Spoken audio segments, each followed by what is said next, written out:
इस न्यूज के प्रायोजक हैं Balaji academy, PSC coaching centre, पड़ाव चौक, मुंगेली।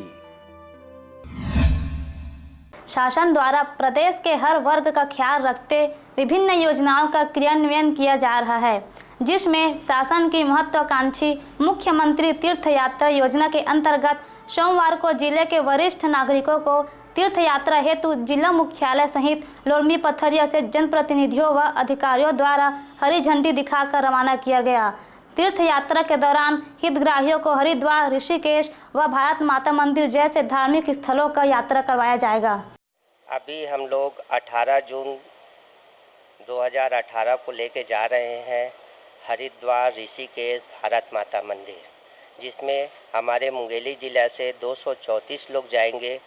234 में 7 हमारे शासकीय हितग्राही रहेंगे और 227 लोग हमारे हितग्राही रहेंगे जो पूरे मुंगेली ज़िला से रहेंगे।